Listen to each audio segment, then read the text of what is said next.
The Chicago Bears collapsed at Lambeau Field today. However, they did end up landing 2 top 10 draft picks, but what a disappointing way to end a season. The Bears more than doubled their win total from 3 last year to 7 this season, but had a chance to knock the Green Bay Packers out of the playoffs and to end the season the same way the Detroit Lions did last year. Honestly, today they let the fan base down. This was a game for the fans. We've lost 10 straight to the Packers, and something has to change. The Bears failed to score a single touchdown against the team the Panthers put up 30 points on. We had 0 run game today.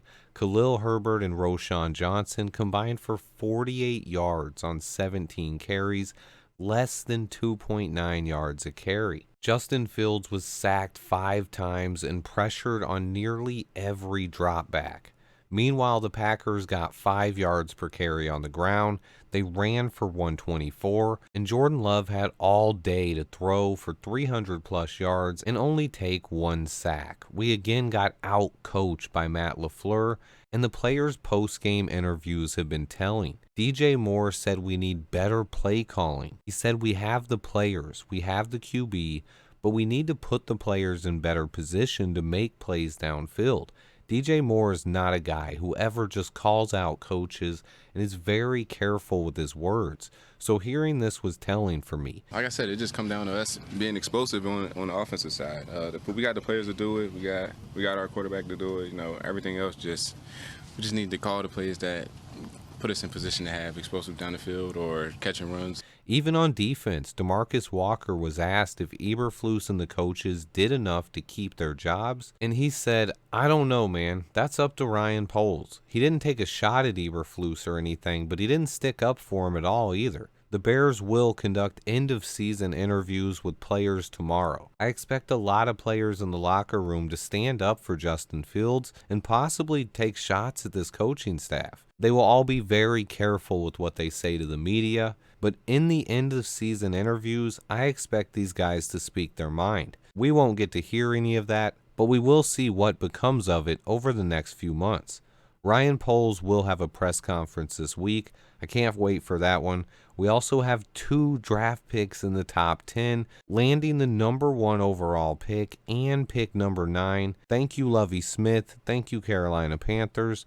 We could trade down from either pick, and Poles has plenty of opportunities to acquire even more picks in this year's draft. It's an exciting time to be a Bears fan. I, for one, trust Ryan Poles, and I believe him and Ian Cunningham are 2 of the best football minds in the business. I also expect Ian Cunningham to finally land a general manager job this offseason, potentially with the Commanders or the Chargers. That will also net us 2 more third-round picks going forward. However, there's still a lot of uncertainty heading into this offseason.